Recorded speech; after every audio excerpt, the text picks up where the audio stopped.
I'm making a Sicilian-style grandma New York City pizza, super nostalgic. This is something that is universally loved. So this is 1.5 cups of warm water with 2¼ teaspoons of yeast. And you let the yeast and the warm water bloom for a few minutes. You want that water to be between 110 and say 115 degrees Fahrenheit. And then we add a little bit of the flour, mix it together, and a little bit of honey. Add a little more flour, mix together, salt, and then press that dough into the bottom. Roll it in a little bit of that flour. Now, when we put the dough in a bowl, you definitely want to oil your bowl. It affects the flavor in a good way, but it also allows the dough to rise and not stick to the bowl as it grows in size.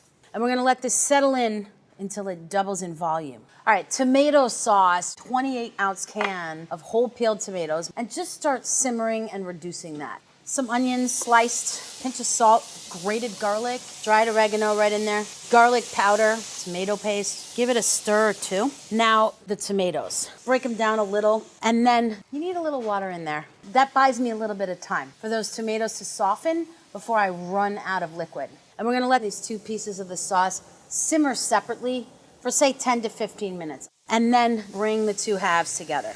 Tiny pinch of sugar for grandma, tiny pinch of salt.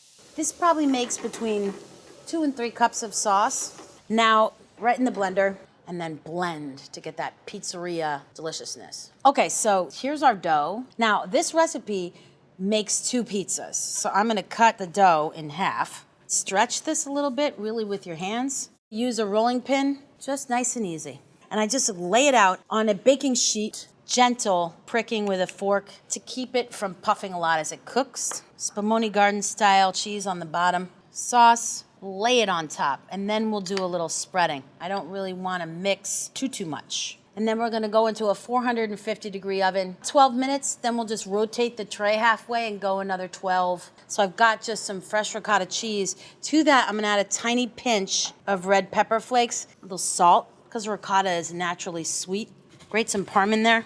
I don't like to mix ricotta a lot. It just toughens what's sort of beautifully tender about it. Now, look at that. Pizza right out of the oven. And the ricotta, I like to imagine where I'm gonna cut the slices and just have a nice dollop on each slice. Not too close to the crust. And I just want a little more of that parm. And then some basil, just right on top. Pizza cutter. It's like brownies. Like, are you a corner person? Are you a middle person? A little more cheese. I like that parm in there. And then we eat. I can taste that cheese, the salty parm, the gooey ricotta, the tomato, the floral basil. Get with this.